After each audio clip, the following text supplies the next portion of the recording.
जय माता दी। आप सभी का हमारे YouTube चैनल पर हार्दिक स्वागत है।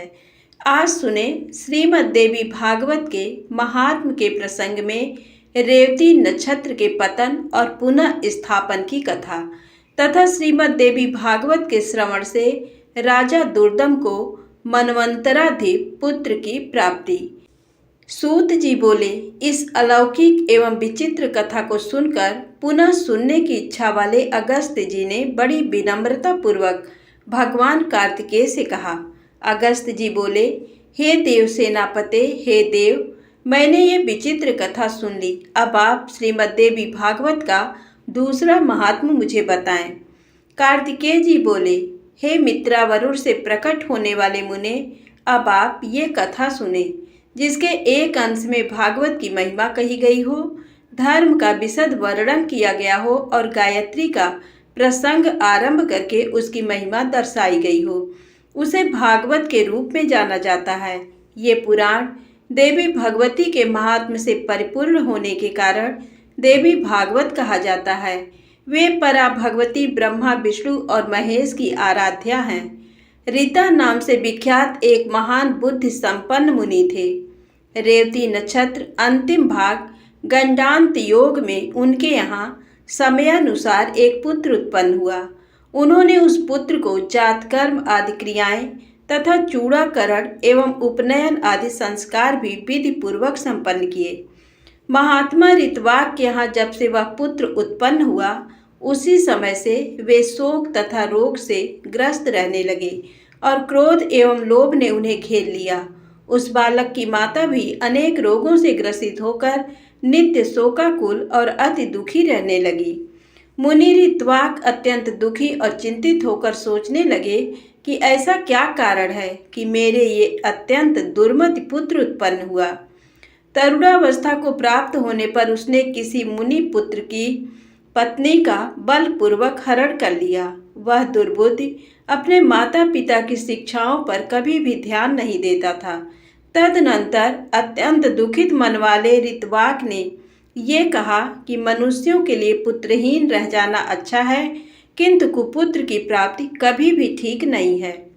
कुपुत्र स्वर्ग में गए हुए पितरों को भी नरक में गिरा देता है। वह जब तक जीवित रहता है तब तक माता पिता को केवल कष्ट ही देता रहता है। अतएव माता पिता को कष्ट पहुँचाने वाले पापी कुपुत्र के जन्म को धिक्कार है। ऐसा पुत्र मित्रों का न तो उपकार कर सकता है और न शत्रुओं का अपकार ही। संसार में वे मानव धन्य हैं जिनके घर में परोपकार परायण तथा माता पिता को सुख देने वाला पुत्र हुआ करता है। कुपुत्र से कुल नष्ट हो जाता है, कुपुत्र से यश नष्ट हो जाता है और कुपुत्र से लौकिक तथा पारलौकिक दोनों जगत में दुख तथा नारकी यातनाएं भोगनी पड़ती हैं। कुपुत्र से वंश नष्ट हो जाता है, दुष्ट पत्नी से जीवन नष्ट हो जाता है, विकृत भोजन से दिन व्यर्थ चला जाता है और दुरात्मा मित्र से सुख कहाँ से मिल सकता है। कार्तिकेय जी बोले, हे अगस्त्य जी, अपने दुष्ट पुत्र के दुराचरणों से निरंतर संतप्त रहते हुए मुनि ऋतवाक ने किसी दिन गर्ग ऋषि के पास जाकर पूछा। ऋतवाक बोले, हे भगवान, हे ज्योतिष शास्त्र के आचार्य, मैं आपसे अपने पुत्र की दुःशीलता का कारण पूछना चाहता हूँ। हे प्रभु, आप उसे बताएं।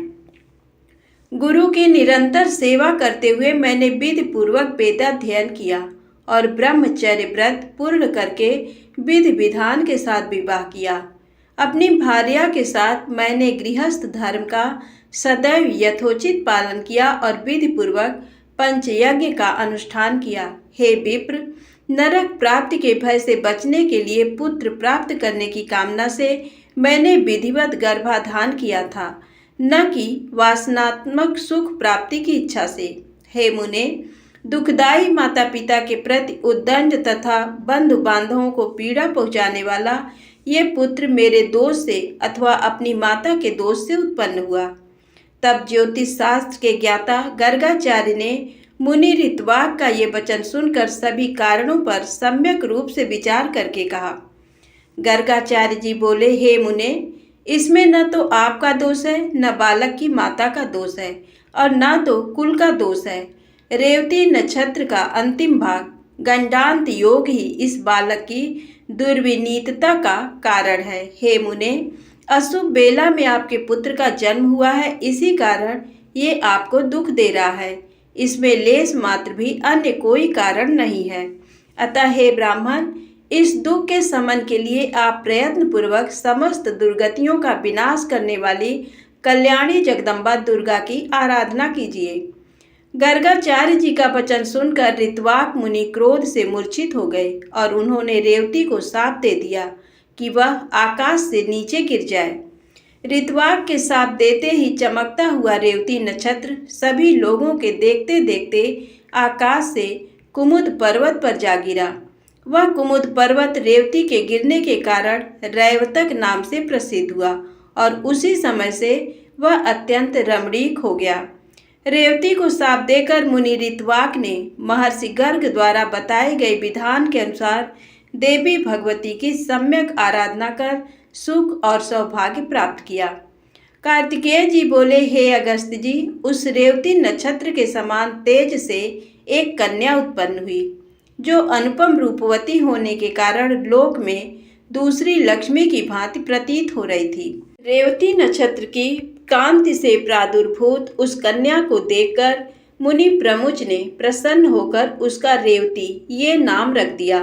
तदनंतर ब्रह्मर्षि प्रमुच उसे कुमुदाचल पर स्थित अपने आश्रम में ले आए और पुत्री की भांति उसका धर्म पूर्वक पालन पोषण करने लगे। समय पाकर यौवन को प्राप्त उस रूपवती कन्या को देखकर मुनि ने विचार किया कि इस कन्या की योग्य वर कौन होगा। बहुत अन्वेषण के बाद भी जब मुनि को उसके योग्य कोई वर नहीं मिला, तब वे अग्निशाला में प्रवेश करके अग्निदेव की स्तुति करने लगे। प्रमुच ऋषि के स्तुति गान से प्रसन्न होकर अग्निदेव ने कन्या के योग्य वर का संकेत करते हुए कहा, हे मुने, इस कन्या के पति धर्मपरायण, बलशाली, वीर, प्रिय भाषण करने वाले और अपराजेय राजा दुर्दम होंगे। तब अग्निदेव के इस वचन को सुनकर मुनि अत्यंत प्रसन्न हुए। संयोग से उसी समय आखेट के बहाने दुर्दम नामक प्रतिभाशाली राजा मुनि प्रमुच के आश्रम में आ गए। बलवान तथा अप्रतिम ओज से संपन्न हुए थे। प्रियव्रत के वंशज राजा दुर्दम विक्रमशील के पुत्र और कालिंदी के गर्भ से उत्पन्न हुए थे। मुनि के आश्रम में प्रवेश कर और उन्हें वहां न देखकर राजा दुर्दम ने रेवती को प्रिय इस शब्द से संबोधित करके पूछा।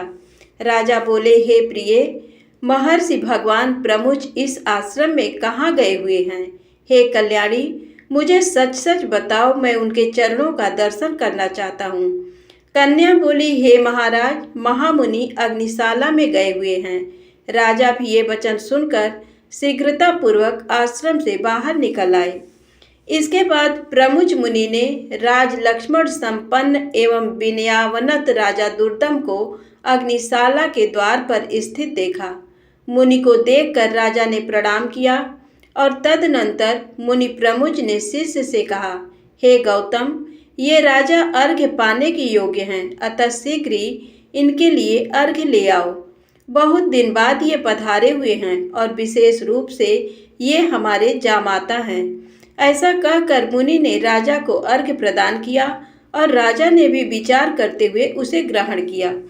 तत्पश्चात राजा के अर्घ्य ग्रहण करके आसन पर बैठ जाने के उपरांत मुनि प्रमुच ने उन्हें आशीर्वचनों से अभिनंदित करके उनका कुशल क्षेम पूछा। हे राजन, आप स्वस्थ तो हैं? आपकी सेना, कोष, बंधु बांधव, सेवकगण, सचिव, नगर, देश आदि की सर्वविध कुशलता तो है?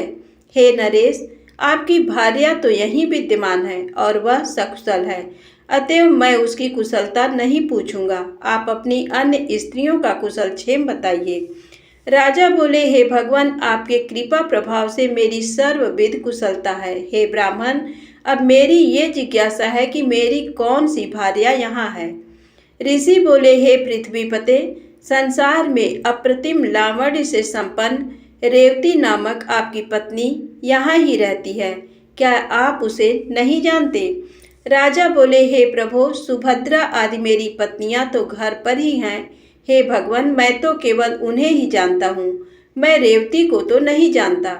ऋषि बोले, हे महामते, हे राजन, इसी समय प्रिय के संबोधन से आपने जिससे पूछा था, अपनी उस योग्यतम प्रिया को आपने क्षण भर में ही भुला दिया।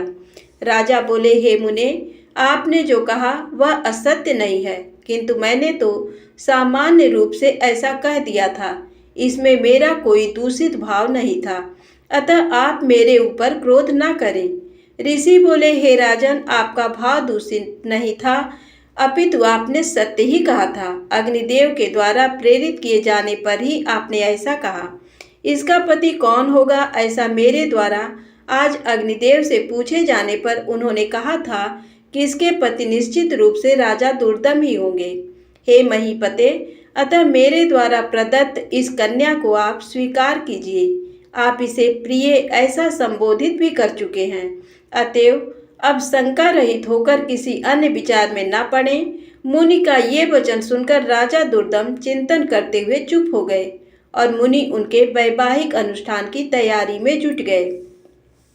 इसके बाद विवाह कार्य के लिए मुनि को तत्पर देखकर रेवती ने कहा, हे तात, आप मेरा विवाह रेवती नक्षत्र में ही संपन्न कराएं। ऋषि बोले, वत्से, विवाह के योग्य अन्य बहुत से नक्षत्र हैं, रेवती विवाह कैसे होगा, क्योंकि रेवती तो आकाश में स्थित है ही नहीं।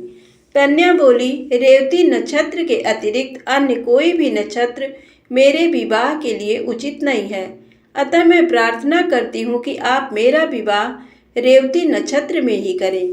ऋषि बोले, पूर्व काल में मुनि ऋतवाक ने रेवती नक्षत्र को पृथ्वी पर गिरा दिया था। इस प्रकार अन्य नक्षत्र में यदि तुम्हारी श्रद्धा नहीं है, तब तुम्हारा विवाह कैसे होगा।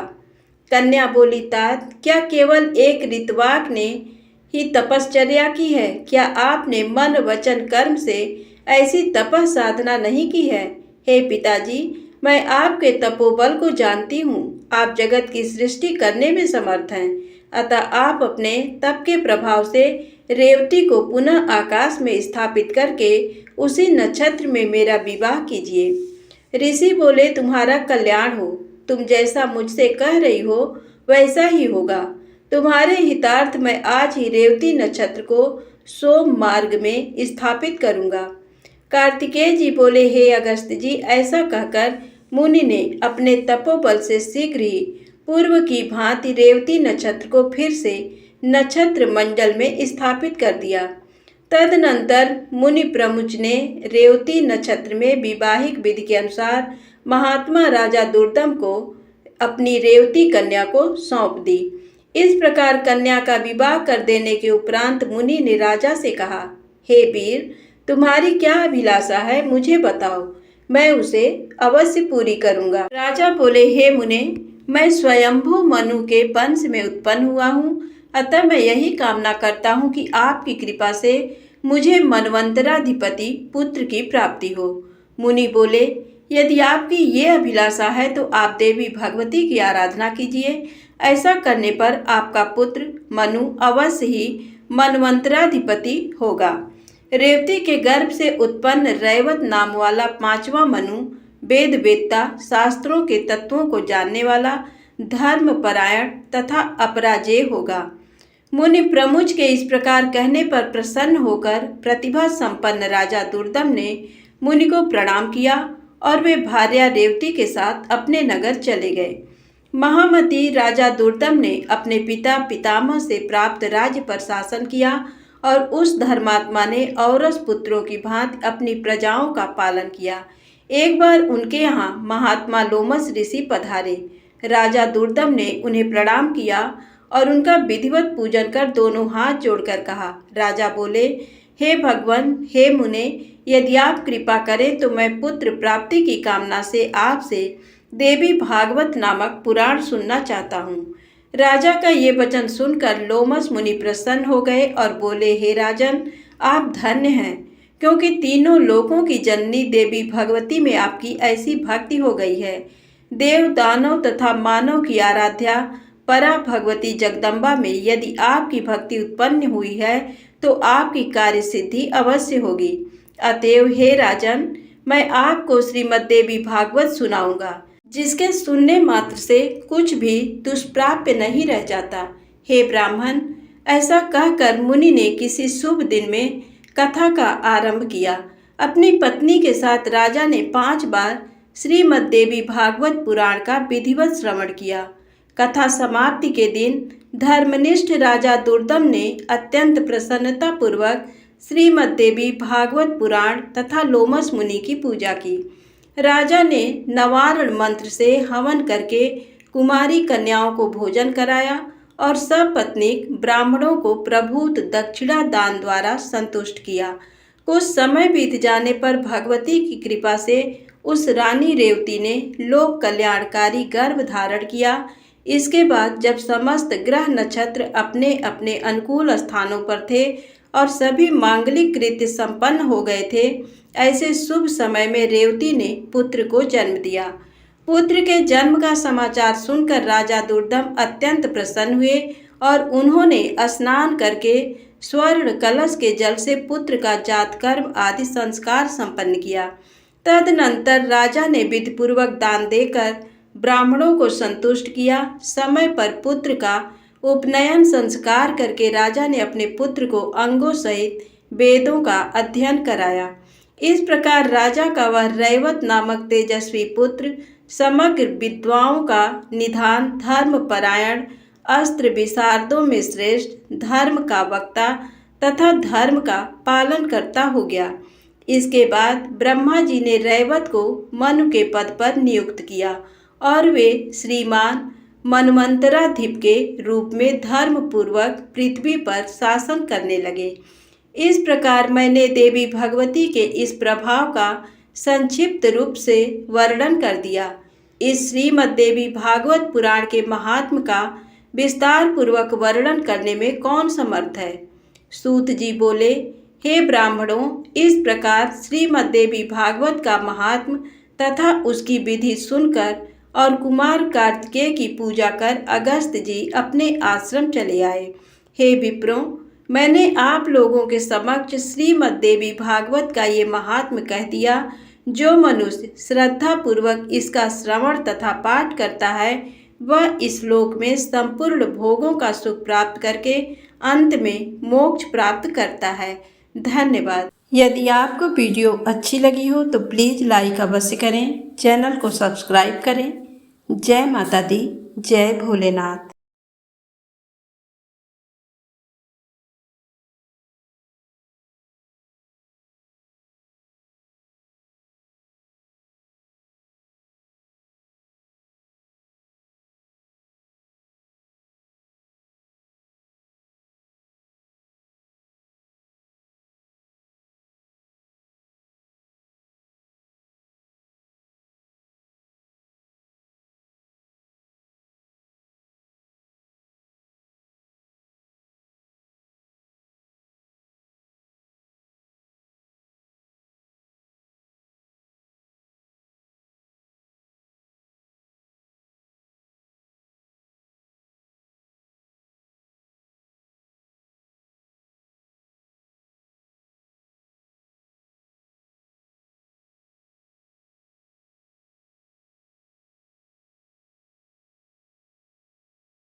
जय माता दी।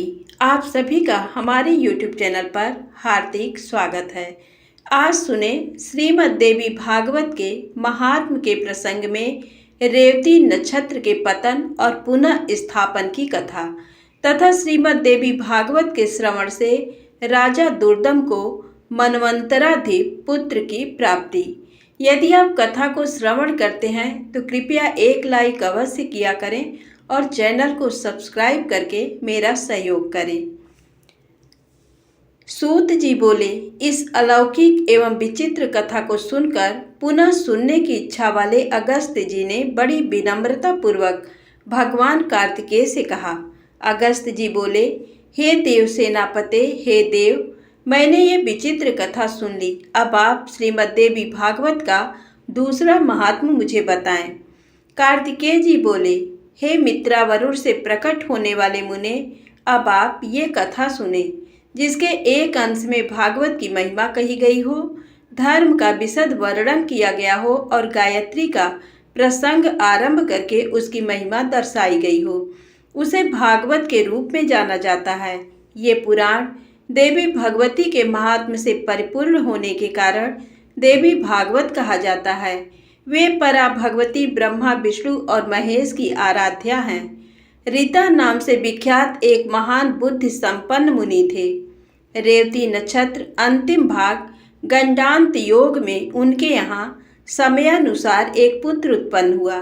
उन्होंने उस पुत्र को जातकर्म आदि क्रियाएं तथा चूड़ाकरण एवं उपनयन आदि संस्कार भी विधि पूर्वक संपन्न किए। महात्मा ऋतवाक के यहाँ जब से वह पुत्र उत्पन्न हुआ, उसी समय से वे शोक तथा रोग से ग्रस्त रहने लगे और क्रोध एवं